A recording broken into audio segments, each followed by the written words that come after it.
વહાલા મિત્રો, ઈશ્વરનું વચન માણસને માટે નવી આશા પૂરી પાડે છે. તેનું પાલન આપણને નવા જીવનમાં દોરી જાય છે. આપણને જીવન મળે માટે ઈસુએ પોતાનું બલિદાન આપ્યું છે. તમે નાશમાં જાઓ એવી ઈશ્વરની ઈચ્છા નથી, પણ તે માટે શું તમે ઈશ્વરના માર્ગમાં ચાલવા તૈયાર છો?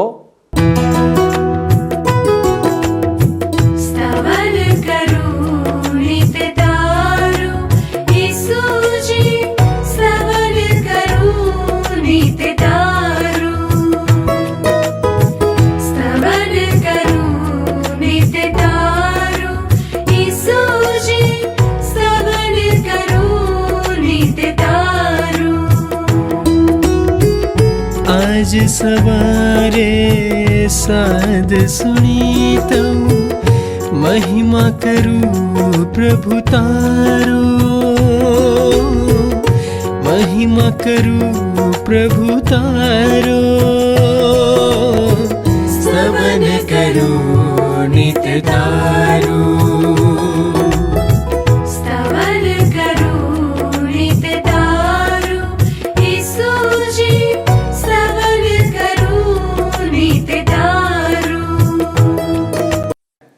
નમસ્કાર મિત્રો, તમે હાલ સ્તવન કાર્યક્રમ જોઈ રહ્યા છો.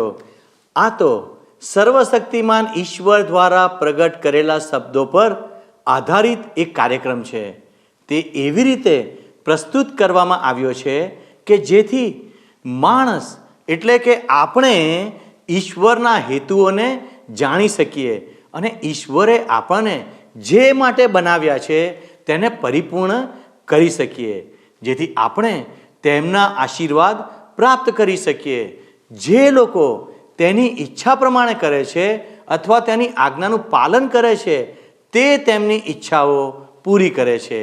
બાઇબલમાં ગીતશાસ્ત્ર 37 અને 5 દાઉદ રાજા લખે છે, તારા માર્ગો યહોવાને એટલે કે ઈશ્વરને સોંપ, તેના પર ભરોસો રાખ અને તે તને ફળીભૂત કરશે. ઈશ્વરે હંમેશા મનુષ્યને પ્રેમ કર્યો છે. આપણે સૌ સૃષ્ટિનું શ્રેષ્ઠ સર્જન છીએ. આ પૃથ્વી પર ઈસુએ આપણા માટે જે કંઈ બનાવ્યું છે તે ઈશ્વરનો અપાર પ્રેમ દર્શાવે છે. આપણે તેના જ છીએ અને આપણી પાસે જે કંઈ છે તે બધું તેનું જ છે. આપણી પાસે આપણું પોતાનું કશું જ નથી. તેથી જ્યારે આપણે તેનામાં વિશ્વાસ રાખીએ છીએ અને તેની આજ્ઞાનું પાલન કરીએ છીએ ત્યારે તે આપણી ઈચ્છાઓ પૂર્ણ કરે છે. ખરું ને મિત્રો? ઘણા લોકો પૂછે છે કે ઈશ્વરના શબ્દો અને આજ્ઞાઓને કેવી રીતે જાણવી અને તેમની ઈચ્છાને કેવી રીતે જાણી શકાય? ઈશ્વરના શબ્દો સતત અભ્યાસ કરીને આપણે તેની સંકલ્પ શક્તિને જાણી શકીએ છીએ. એટલે કે આ બાઇબલના વચનો વાંચવાથી. આ કાર્યક્રમમાં આપણે પવિત્ર શાસ્ત્ર બાઇબલના અભ્યાસ દ્વારા આ કાર્ય પૂર્ણ કરી રહ્યા છીએ. ઘણા લોકોએ ફોન દ્વારા જણાવ્યું કે તેઓ આ કાર્યક્રમ દ્વારા ઈશ્વરની વાતના જ્ઞાનમાં સતત આગળ વધી રહ્યા છે અને એક સંતુષ્ટ અને સુખી જીવન જીવી રહ્યા છે. ઈશ્વરના વચનથી મનુષ્યના જીવનમાં આશાનો સંચાર થાય છે.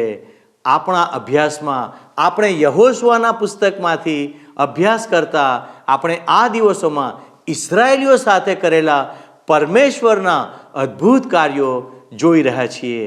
ઈશ્વરે ઇતિહાસમાં એવા કાર્યો કર્યા છે જે માણસ પોતાની બુદ્ધિથી સમજી શકતો નથી કે ઈશ્વર માણસના જીવનમાં આવા અદ્ભુત કાર્યો કરે છે. જ્યારે ઇસ્રાયેલીઓએ દેવની આજ્ઞાનું પાલન કર્યું ત્યારે દેવે તેઓના માટે એ જ કર્યું જેની તેઓ કલ્પના પણ કરી શકે એમ નથી.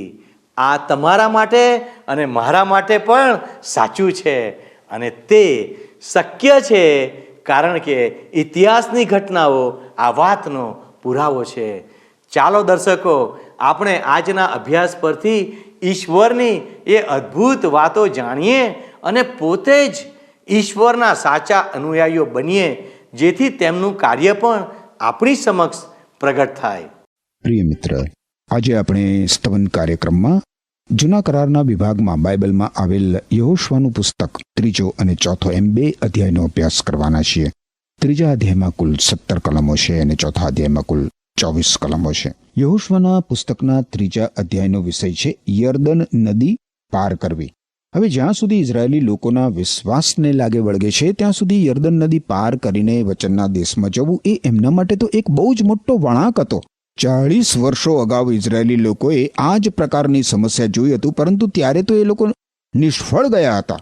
રાતો સમુદ્ર પાર કરીને સિનાઈના રણમાં પ્રવેશ કરવા માટે વિશ્વાસની જરૂર હતી. ઇઝરાયેલી લોકોને ઈશ્વર પરના વિશ્વાસની જરૂર હતી. જો કે યર્દન નદી પાર કરીને કનાન દેશ પર હુમલો કરવા માટે વધારે વિશ્વાસની જરૂર હતી, કારણ કે એક વખત આ લોકો યર્દન નદી પસાર કરી લે પછી તો એમના માટે નાસી છૂટવાનો બીજો કોઈ માર્ગ રહેતો જ નહોતો. એક વખત ઇઝરાયેલી લોકો વચનના દેશમાં પ્રવેશ કરે ત્યારે એમણે દુશ્મનોનો એમના લશ્કરો સહિત, એમના રથો સહિત અને એમના કોટવાળા નગરો સહિત સામનો કરવાનો હતો. સમગ્ર ઇઝરાયેલી પ્રજાએ ઈશ્વરને સંપૂર્ણ આધીન થઈને એકી સાથે આ પગલું ભર્યું. હવે મિત્ર, તમે મારી સાથે સાથે યહોશુઆનું પુસ્તક 3 અધ્યાય પહેલી 4 કલમો જુઓ. અને યહોશુઆ મોટી સવારે ઉઠ્યો અને તે તથા સર્વ ઇઝરાયેલ પુત્રો શિટ્ટીમમાંથી નીકળ્યા અને યર્દન આગળ આવ્યા. અને તેઓ પેલે પાર ઉતર્યા તે પહેલા તેઓએ ત્યાં છાવણી કરી. અને 3 દિવસ પછી એમ થયું કે સરદારો છાવણીમાં ફરી વળ્યા અને તેઓએ લોકોને એવી આજ્ઞા કરી કે તમારા દેવ યહોવાના કરાર કોષને તથા તેને ઉંચકી લેનાર લેવી યાજકોને તમે જુઓ ત્યારે તમે પોતાનું ઠેકાણું છોડીને તેની પાછળ જજો. તો પણ તમારી અને તેની વચ્ચે સુમારે 2000 હાથનું અંતર રહે. તેની છેક પાસે ન જશો, જેથી જે માર્ગ થઈને તમારે ચાલવું તે તમે જાણો, કારણ કે અગાઉ એ માર્ગે તમે ગયા નથી. ઈશ્વરે યહોશુઆ અને ઇઝરાયેલી લોકોને યર્દન નદી પાર કરવાનો આદેશ આપ્યો. જ્યારે એ લોકો યર્દન નદીની પાસે ગયા ત્યારે એમણે રાતો સમુદ્ર પાર કર્યો તો એનાથી તદ્દન જુદી જ પરિસ્થિતિ હતી. જ્યારે એ લોકોએ રાતો સમુદ્ર પાર કર્યો ત્યારે મૂસા સમુદ્રના પાણી પાસે ગયો હતો અને પાણી પર પોતાની લાકડી એણે મારી હતી અને એ રાતે સમુદ્રના પાણીના 2 ભાગ થઈ ગયા હતા. પરંતુ જ્યારે આ ઇઝરાયેલી લોકોએ યર્દન નદી પાર કરી ત્યારે એ ચમત્કાર તો એનાથી પણ મોટો હતો, કારણ કે ત્યારે યર્દન નદીમાં પૂર આવ્યું હતું અને મૃત સમુદ્ર તરફ ધસમસતા પાણી અટકી ગયા હતા. યર્દન નદી પાર કરવામાં એક બીજી બાબતનો પણ ઉમેરો કરવામાં આવ્યો છે મિત્ર. ઈશ્વરનો કરાર કોષ ઇઝરાયેલી લોકોથી ઘણે દૂર રાખવાનો હતો, 3000 ફૂટ દૂર, આશરે 1 માઇલ.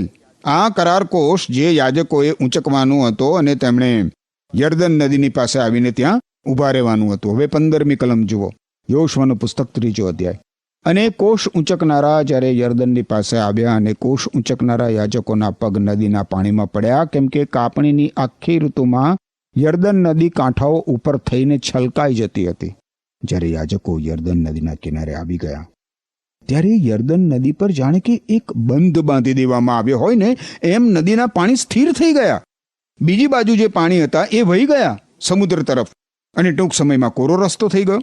બાઇબલમાં નોંધાયેલ મહાન ચમત્કારોમાંનો આ એક મહાન ચમત્કાર છે મિત્ર. એ સમયે વર્ષા ઋતુનો હતો અને નદી 2 કાંઠે વહેતી હતી. નદીને સામે કાંઠેના લોકોએ તો વિચાર્યું હશે કે પૂર ઓસરી જતા કેટલાક દિવસો લાગે, કદાચ કેટલાક અઠવાડિયા પણ લાગી જાય. ઇઝરાયેલી લોકો ત્યાર પછી જ યર્દન નદી પાર કરી શકશે.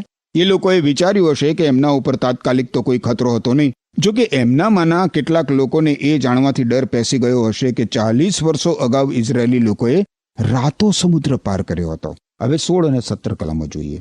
16મી કલમ અને 17મી કલમ લખ્યું છે, ત્યારે ઉપલી તરફથી વહેનાર પાણી ઠરી રહ્યું અને ઘણે દૂર સુધી એટલે સારેથાન પાસેના આદામ નગર સુધી ઢગલો થઈ ગયું અને અરાબાહના સમુદ્ર એટલે ખારા સમુદ્રની ગમ જે વહેતું હતું તે વહી ગયું અને લોક યરેખોની સામે પેલી પાર ઉતર્યા. 17મી કલમ. અને યહોવાનો કરાર કો સૂચકનારા યાજકો યર્દનની વચ્ચે કોરી ભૂમિ પર ઊભા રહ્યા અને સર્વ ઇઝરાયેલીઓ કોરી ભૂમિ ઉપર ચાલીને પેલે પાર ઉતર્યા અને એમ આખી પ્રજા યર્દન ઉતરી ગઈ. યાજકો યર્દન નદીની વચ્ચોવચ્ચ જઈને નદીમાં ઊભા રહ્યા અને કરાર કોષને એમણે ઊંચકી રાખ્યો, જે દરમિયાન ઇઝરાયેલી લોકોએ યર્દન નદી પસાર કરી નાખી. ઇઝરાયેલી લોકોએ યરેખો શહેર આગળ યર્દન નદી પાર કરી, પરંતુ યર્દન નદીના પાણીનો જે પાણી હતા એ તો આદામનગર સુધી થંભી ગયા હતા. આદામ શહેરના નામનો અર્થ શું છે મિત્ર? આપણે બધા પ્રથમ માનવ આદમના સંતાનો હોવાથી આપણે આદામ શહેરના નાગરિકો છીએ. પ્રથમ માનવ આદમથી માનવ જાતમાં મૃત્યુનો પ્રવેશ થયો. યર્દન નદીમાં આ સમયે જે ઘટના બની રહી હતી એ તો મિત્ર પ્રભુ ઈસુ ખ્રિસ્તના મૃત્યુમાંથી તેમનું સજીવન થવું અને ક્રૂસ પરના તેમના કાર્યનું પ્રતિનિધિત્વ કરે છે. ઈસુ ખ્રિસ્તનું કાર્ય 2000 વર્ષ પછી આપણા સુધી આગળ વધ્યું છે અને પાછળ તરફ માનવ કુટુંબના આરંભ સમયે આદમ સુધી પહોંચ્યું છે. અહીં મિત્ર આપણી સમક્ષ બે ચિત્ર ઉપજે છે. આ જે ચિત્ર છે એ ઉપજે છે ઈશ્વરનો કરાર કોષ એ પ્રભુ ઈસુ ખ્રિસ્તનું સર્વોચ્ચ છાયાચિત્ર છે જે જૂના કરારમાં આપવામાં આવ્યું છે. ઈશ્વરનો કરાર કોષ અરણ્યમાંની ઇઝરાયેલી પ્રજાની મુસાફરી દરમિયાન ઇઝરાયેલી લોકોની છાવણીમાં કેન્દ્ર સ્થાને હતો. રાત્રે જ્યારે ઇઝરાયેલી લોકો છાવણી કરતા હતા ને ત્યારે એ લોકો કરાર કોષની આસપાસ છાવણી કરતા હતા. કરાર કોષ ઇઝરાયેલના 12 કુળોનું કેન્દ્ર હતું. પરંતુ હવે પ્રભુ ઈસુ ખ્રિસ્તનું સૂચન કરનાર કરાર કોષ યર્દન નદી તરફ પ્રથમ જાય છે અને નદીમાં તે પ્રથમ પ્રવેશે છે. આ દર્શાવે છે કે પ્રભુ ઈસુ ખ્રિસ્ત મૃત્યુમાં આપણી અગાઉ પ્રવેશ્યા છે. અલબત્ત જીવનમાં તો ઈસુ ખ્રિસ્ત આપણી સાથે છે. દુનિયામાંથી આપણે પસાર થઈએ છીએ ત્યારે ઈસુ ખ્રિસ્ત આપણી સાથે છે, પરંતુ ઈસુ ખ્રિસ્ત મૃત્યુમાં આપણી અગાઉ પ્રવેશ્યા છે. મારા અને તમારા માટે મિત્ર આપણે હવે યહોશુઆના 4થા અધ્યાયમાં પ્રવેશ કરીએ. 4થા અધ્યાયમાં આપણે જોઈશું તો યર્દન નદીમાંથી 12 પથ્થરો ઊંચકી જવા માટે 12 માણસોની નિયુક્તિ કરવામાં આવે છે અને યર્દન નદીમાં બીજા 12 પથ્થરો યાદગીરી માટે ચિહ્ન તરીકે મૂકવામાં આવે છે. યાજકો કરાર કોષ લઈને યર્દન નદી પાર કરે છે અને વહેણ એ પછી અગાઉની જેમ વહેવા લાગે છે.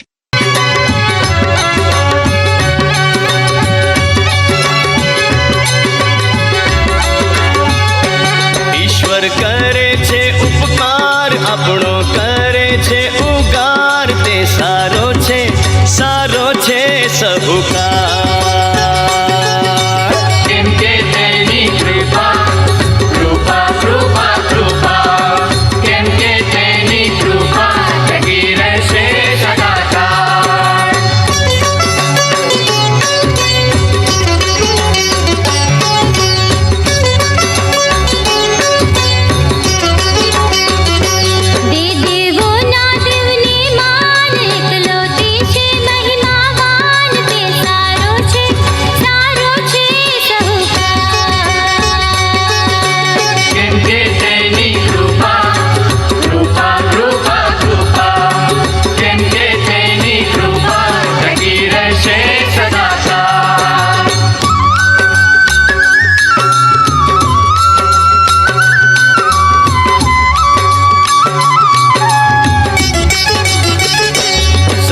સૃષ્ટિના પ્રભુને, ત્રિલોકના મહાવિભુને સ્તોત્રો કરો સહુકાર.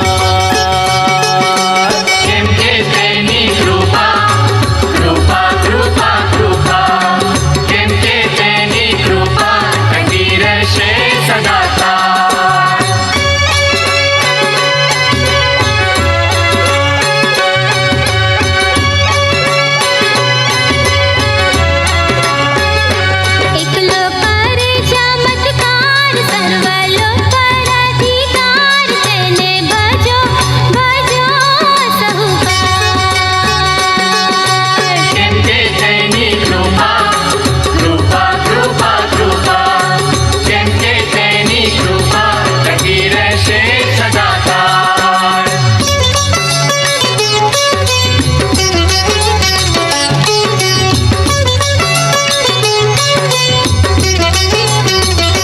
સર્વ કરતા બુદ્ધિમાન, સહુનો રક્ષક સ્તુતિમાન, તે સારો છે સહુકાર.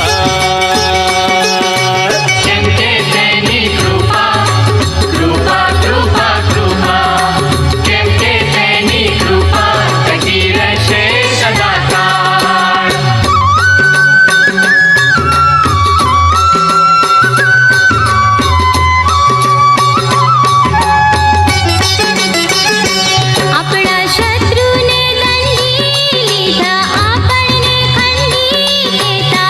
છે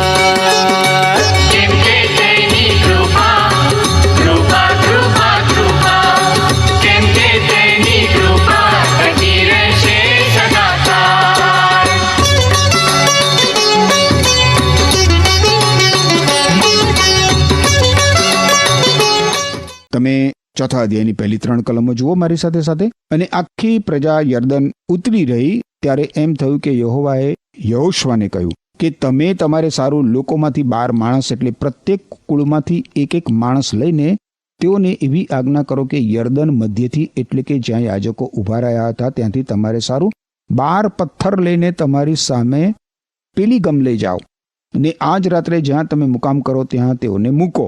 ઇસ્રાયેલી લોકોએ આ પ્રમાણે કર્યું. હવે જુઓ આગળ શું થાય છે. 4th કલમ. ત્યારે પ્રત્યેક કુળમાંથી એક માણસ એ પ્રમાણે ઇસ્રાયેલ પુત્રોમાંથી જે 12 માણસોને યહોશુઆએ તૈયાર રાખ્યા હતા તેઓને તેણે બોલાવ્યા. પછી 8મી કલમ આપણે વાંચીએ. 8મી કલમ જુઓ શું કહે છે. 8મી કલમ. 8મી કલમમાં કહ્યું છે, અને યહોશુઆએ આજ્ઞા આપી તેમ ઇસ્રાયેલ પુત્રોએ કર્યું. અને યહોવાએ યહોશુઆને કહ્યું તે પ્રમાણે તેઓએ ઇસ્રાયેલ પુત્રોના કુળની સંખ્યા પ્રમાણે યર્દન મધ્યથી 12 પથ્થરો ઊંચકી લીધા અને તેઓએ તે પોતાની સાથે પેલે પાર છાવણી સુધી લઈ જઈને ત્યાં મૂક્યા. યર્દન નદીમાંથી લાવવામાં આવેલા 12 પથ્થરો નદીની પશ્ચિમ બાજુએ મૂકવામાં આવ્યા, જે ઇઝરાયેલી લોકો વતી ઈશ્વરના જબરજસ્ત સામર્થ્યની યાદ અપાવતા હતા. 9મી કલમ જુઓ. અને યર્દન મધ્યે એટલે જ્યાં કરારકોશ ઊંચકનારા યાજકો ઊભા રહ્યા હતા તે ઠેકાણે યહોશુઆએ 12 પથ્થર ઊભા કર્યા અને તેઓ આજ સુધી ત્યાં છે. હવે આ કલમમાં જે કહેવામાં આવ્યું છે એનો અર્થ એ થાય કે યહોશુઆ ત્યાં હતો ત્યાર સુધી એ પથ્થરો ત્યાં હતા. હવે આ વિભાગમાં મિત્ર આપણા માટે બહુ જ મહત્વનો આત્મિક પાઠ સમાયેલો છે. બાઇબલમાં તમે જુઓ નવા કરારના વિભાગમાં તો રોમન લોકોને લખેલા પત્રના 6થા અધ્યાયની પહેલી 4 કલમોમાં કહેવામાં આવ્યું છે. તો પછી આપણે શું કહીશું? ઈશ્વરની કૃપા વધતી જાય તે માટે આપણે પાપમાં જીવવાનું ચાલુ રાખીશું? ના, કદી નહીં. આપણે પાપ સંબંધી મરણ પામ્યા છીએ, તો પછી આપણે કેવી રીતે તેમાં જીવવાનું ચાલુ રાખી શકીએ? તમે આ વાત તો જાણો જ છો કે જ્યારે આપણે ઈસુ ખ્રિસ્તની સાથે બાપ્તિસ્મા પામ્યા ત્યારે તેમના મરણની સાથે આપણે બાપ્તિસ્મા પામ્યા. આપણે આપણા બાપ્તિસ્માની મારફતે તેમની સાથે દટાયા અને તેમના મરણના ભાગીદાર બન્યા, કે જેથી કરીને જેમ ઈશ્વર પિતાના મહિમાવંત સામર્થ્યથી ઈસુ ખ્રિસ્ત મરણમાંથી જીવતા થયા તેમ આપણે પણ નવા જીવનમાં જીવીએ. મિત્ર, પ્રભુ ઈસુ ખ્રિસ્ત મારા અને તમારા માટે મૃત્યુમાં પ્રવેશ્યા અને એ હકીકત અહીં યહોશુઆના પુસ્તકમાં ગર્ભિત રીતે સૂચિત થયેલી છે. 12 પથ્થરોને મૃત્યુના પાણીમાં મૂકવામાં આવ્યા હતા, જે ગર્ભિત રીતે પ્રભુ ઈસુ ખ્રિસ્તના મૃત્યુનું સૂચન કરે છે. જે 12 પથ્થરો યર્દન નદીમાંથી લઈને નદીની પશ્ચિમ બાજુએ મૂકવામાં આવ્યા હતા એ પ્રભુ ઈસુ ખ્રિસ્તના મૃત્યુમાંથી સજીવન થવાની હકીકતનું ગર્ભિત રીતે સૂચન કરે છે. પ્રભુ ઈસુ ખ્રિસ્ત 2000 વર્ષો પૂર્વે મૃત્યુ પામ્યા અને પ્રેષિત પાઉલ રોમન લોકોને લખેલા પત્રના 6થા અધ્યાયમાં સૂચવે છે કે આપણને પ્રભુ ઈસુ ખ્રિસ્તના મૃત્યુ સાથે એકરૂપ કરવામાં આવ્યા છે. ઈસુ ખ્રિસ્ત આપણા માટે મૃત્યુ પામ્યા હતા. ઈસુ ખ્રિસ્તનું મરણ એ તો આપણું મરણ હતું. મિત્ર, આપણું મરણ. પ્રભુ ઈસુ ખ્રિસ્ત મરણમાંથી સજીવન થયા, તેથી આપણે પણ મિત્ર આત્મિક મરણમાંથી સજીવન થઈ શકીએ છીએ. આજે આપણે જીવંત ઈસુ ખ્રિસ્ત સાથે જોડાયેલા છીએ. આપણે ઈસુ ખ્રિસ્ત સાથે જેટલા પ્રમાણમાં મિત્ર જોડાયેલા રહીએ એટલા જ પ્રમાણમાં આપણને ઈશ્વરના આશીર્વાદો પ્રાપ્ત થઈ શકે. હવે હું માનું છું કે તમને આ વાતનો ખ્યાલ હશે. આપણી ઓળખાણ પ્રભુ ઈસુ ખ્રિસ્તમાં છે. હવે ઇઝરાયેલી લોકોએ જ્યારે યર્દન નદી પાર કરી ત્યારે એ લોકો પેલેસ્ટાઇન દેશના નાગરિકો બન્યા. હંમેશ માટે તેઓની ઓળખાણ એ દેશ સાથે કાયમી થઈ ગઈ. યહૂદી લોકોની ઓળખાણ ઇઝરાયેલ દેશ સાથે થાય છે. મિત્ર, ઇઝરાયેલમાંથી સ્થળાંતર થયેલો યહૂદી ભટકતા યહૂદી તરીકે ઓળખાય છે. આપણે જ્યારે આ જ રીતે ઈસુ ખ્રિસ્ત પાસેથી દૂર થઈએ છીએ ને મિત્ર, ત્યારે એ હકીકતનો અર્થ બિલકુલ એવો જ થાય છે, ભટકેલો વિશ્વાસી. પ્રેષિત પાઉલે આશીષિત સત્ય લખ્યું છે. એફેસી લોકોને લખેલા પત્રના 2 અધ્યાયની 4 થી 7 કલમોમાં તમે જુઓ. એફેસી લોકોને લખેલો પત્ર 2 અધ્યાય એની 4 થી 7 કલમો જોશો. ત્યાં લખ્યું છે, ઈશ્વરની કૃપા એટલી બધી ભરપૂર છે અને આપણા પ્રત્યેનો તેમનો પ્રેમ એટલો મહાન છે કે જ્યારે નિયમ ભંગને લીધે આપણે આત્મિક રીતે મરેલા હતા ત્યારે તેમણે આપણને ઈસુ ખ્રિસ્તની સાથે સજીવન કર્યા. ઈશ્વરની કૃપાથી જ તમારો ઉદ્ધાર થયો છે. ઈસુ ખ્રિસ્ત સાથેના આપણા સંબંધને લીધે ઈશ્વરે આપણને તેમની સાથે સજીવન કર્યા છે કે જેથી આપણે સ્વર્ગીય દુનિયામાં ઈસુ ખ્રિસ્તની સાથે રાજ કરીએ. એમ કરવા દ્વારા ઈશ્વર ઈસુ ખ્રિસ્ત દ્વારા પ્રેમ બતાવીને આપણા પ્રત્યે તેમની કૃપાની સમૃદ્ધિ કેવી મહાન છે તે ભાવિ યુગોમાં બતાવવા માંગતા હતા. પ્રભુ ઈસુ ખ્રિસ્તનું મૃત્યુ મિત્ર આપણા પાપો માટે થયું છે, આપણા પાપો માટે, જેથી આપણને જીવન મળે. ઈસુ ખ્રિસ્ત સજીવન થયા ત્યારબાદનું તેનું જીવન આપણું જીવન બની ગયું છે. આપણે હવે જીવંત ઈશ્વર સાથે જોડાયેલા છીએ મિત્ર. હવે આપણે યહોશુઆના પુસ્તકના 4 અધ્યાયની 19-22 કલમો આગળ જોઈશું. 19-22 કલમો. અને લોકો પહેલા માસને 10મે દિવસે યર્દનમાંથી નીકળી આવ્યા અને યરેખોની પૂર્વગમની સીમા ઉપર ગિલગાલમાં તેઓએ છાવણી કરી. અને જે 12 પથ્થર તેઓએ યર્દનમાંથી આણ્યા હતા તે યહોશુઆએ ગિલગાલમાં ઊભા કર્યા. અને તેણે ઇઝરાયેલ પુત્રોને એમ કહ્યું કે આવતા કાળમાં તમારા વંશજો તેમના બાપને પૂછે કે આ પથ્થરોનો શો અર્થ છે, ત્યારે તમારે તમારા વંશજોને જણાવતા કહેવું કે ઇઝરાયેલીઓ યર્દનમાંથી કોરી ભૂમિ પર થઈને પાર આવ્યા.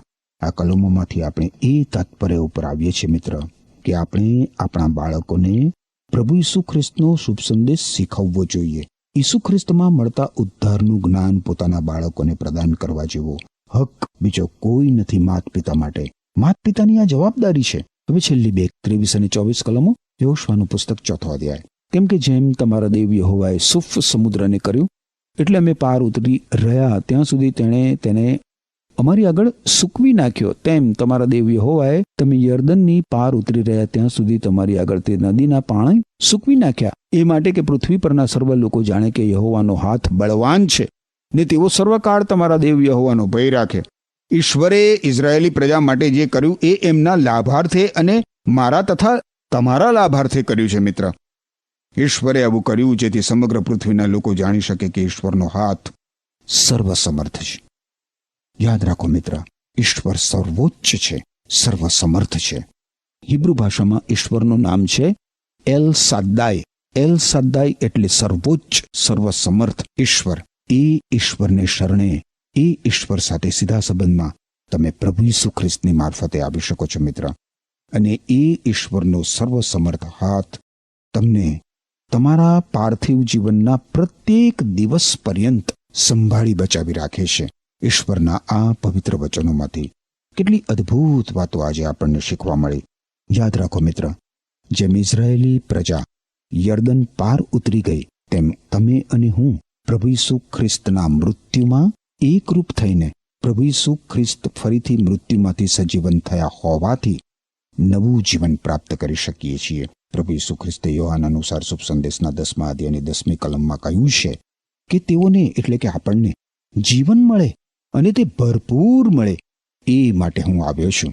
યાદ રાખો મિત્ર, સાચું જીવન, ભરપૂર જીવન પ્રભુ ઈસુ ખ્રિસ્તમાં ઉપલબ્ધ છે. અને પ્રભુ ઈસુ ખ્રિસ્ત પોતાના 2 હાથો ખુલ્લા કરીને તમને આમંત્રણ આપે છે કે ઓ પાપના ભારથી લદાયેલા, તમે મારી પાસે આવો, હું તમને વિશ્રામ આપીશ, હું તમને જીવન આપીશ, હું તમને અનંત જીવન આપીશ, હું તમને ભરપૂર જીવન આપીશ.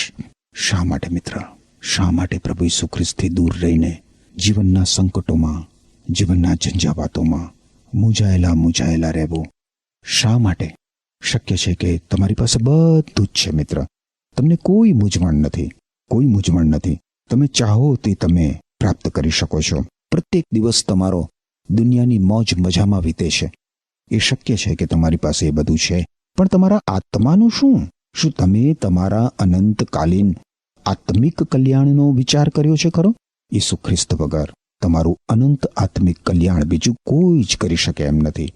કારણ કે ઈશ્વરના વચનમાં કહેવામાં આવ્યું છે કે આપણો ઉદ્ધાર થાય એવા બીજા કોઈનું નામ ઈશ્વરે ઈસુ ખ્રિસ્ત વગર આખી પૃથ્વીમાં આપણને આપ્યું નથી. એ ઈસુ ખ્રિસ્ત પર વિશ્વાસ કરીને, એ ઈસુ ખ્રિસ્તને શરણે આવીને શાંતિ, અદ્ભુત શાંતિ, જીવન, અદ્ભુત જીવન અને મિત્ર સ્વર્ગ, અદ્ભુત સ્વર્ગ પ્રાપ્ત કરવા માટે ઈશ્વર તમારી સહાય કરો.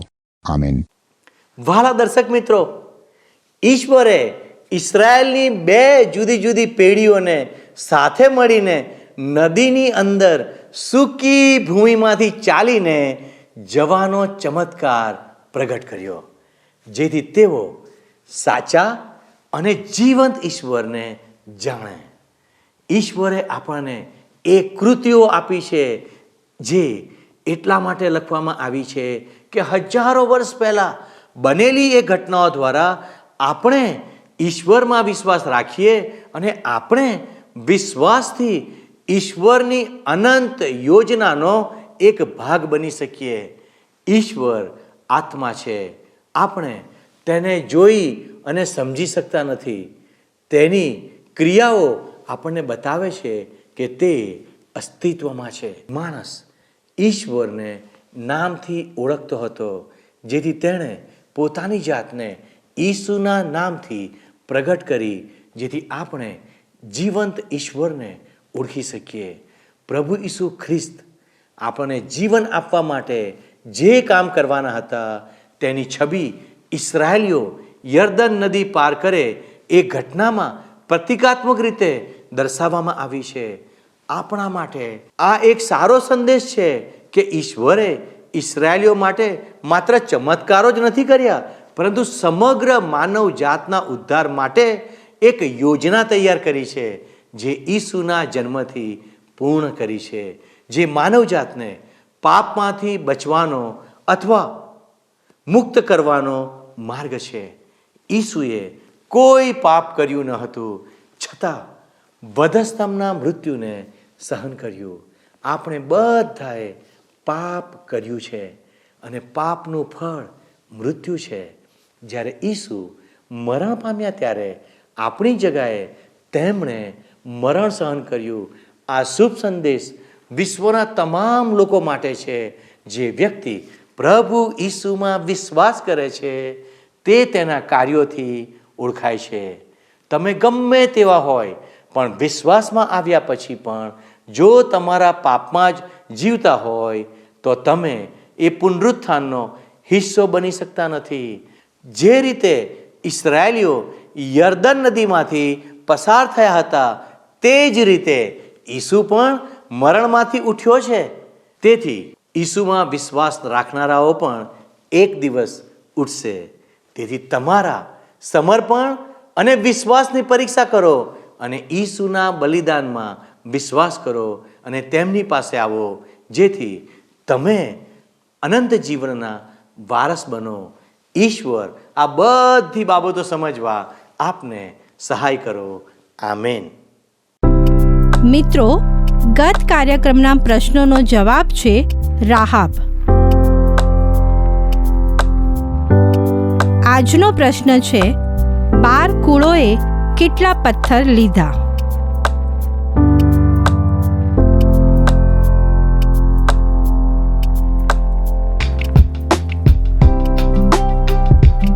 આ પ્રશ્નનો જવાબ આપેલ સ્ક્રીન પર દર્શાવેલ વોટ્સએપ નંબર પર આપવાનો રહેશે. કાર્યક્રમ દરમિયાન પૂછેલા પ્રશ્નનો સાચો જવાબ આપનાર વિજેતાઓના નામ દર મહિનાના પ્રથમ સોમવારે જાહેર કરવામાં આવશે.